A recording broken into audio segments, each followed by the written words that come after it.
जय जय श्री हरिवंश प्रणाम। देखिए, रसिकों ने कहा, नाम वाणी जहां श्याम श्यामा तहां, नाम वाणी निकट श्याम श्यामा प्रकट। ये जो रसिकों की वाणियां हैं, ये जो रसिकों के पद है, ये केवल शब्द नहीं है। शब्दों के रूप के अंदर रसिकों के अनुभव हैं, रसिकों के लाड है, जिन लाड के आधार पर उन्होंने प्रिया और प्रियतम को पाया है।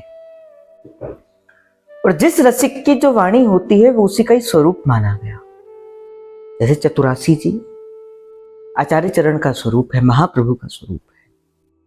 सेवक वाणी जी सेवक जी महाराज का स्वरूप है। 42 लीला श्री द्रुपदास जी महाराज का स्वरूप है। व्यासवाणी श्री व्यास जी महाराज का स्वरूप है। काफी सारे साधक इस बात को प्रश्न करते, क्योंकि वाणी पढ़ने की आज्ञा हमें दी जाती है, वाणी पढ़िए, क्योंकि वाणी पढ़कर हमारा भाव और प्रगाढ़ होता है, वाणी पढ़कर हमारा भाव आगे और बढ़ता है।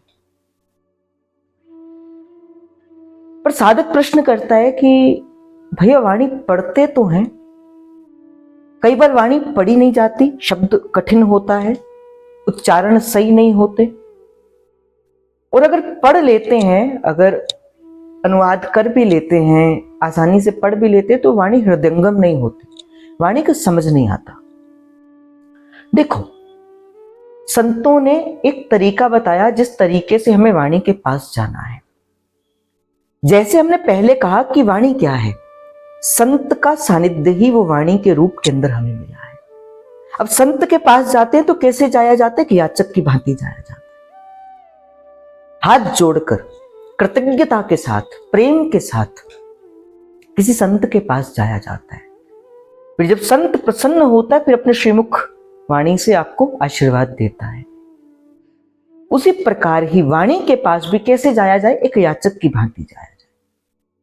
जब भी आप वाणी को पढ़ने लगो तो जिस देवता, जिस संत, जिस रसिक की वाणी है, सबसे पहले उनको प्रणाम करो, वाणी को प्रणाम करो और कहना कि मैं एक याचक की भांति आपके पास आया हूं, कृपा करिए, कृपा करिए। इसके भीतर छुपे हुए वो जो रहस्य है, उन रहस्यों को प्रकट करिए। इससे क्या होगा, वाणी कृपा करेगी। और आपने अनुभव भी किया होगा, कुछ रसिकों ने, वाणी एक ऐसा समुद्र है जिसकी था कोई पा नहीं सकता। आपने अगर नागरीदास जी का चरित्र पढ़ा होगा, 6 मास श्री चतुरासी जी के एक एक चरित्र को पढ़ते रहते थे। क्या था? वाणी के प्रति समर्पण था।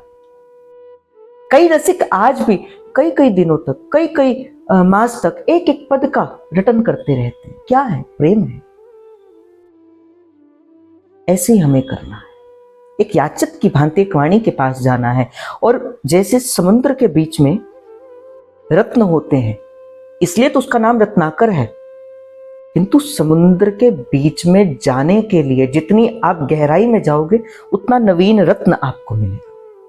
उसी प्रकार ही वाणी पहली बार पढ़ने में समझ नहीं आएगी, दूसरी बार पढ़ने में भी नहीं आएगी, किंतु बार बार याचक की भांति उसके पास जाओ, अपनी खाली झोली लेकर उसके पास जाओ। फिर देखना, एक दिन वो रसिक ही कृपा करेंगे। वो जो उनके भीतर का जो संकेत दिया है रसिक ने अपनी वाणी के अंदर, वो रसिक अपनी वाणी का संकेत ही आपको जो है वो वाणी को प्रकट करेगा।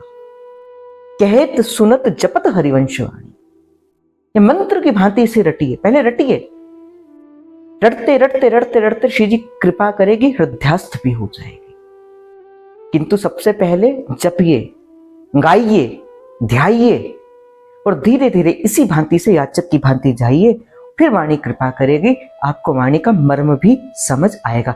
यही साधन है वाणी के पास जाने का। जय जय श्री हरिवंश प्रणाम।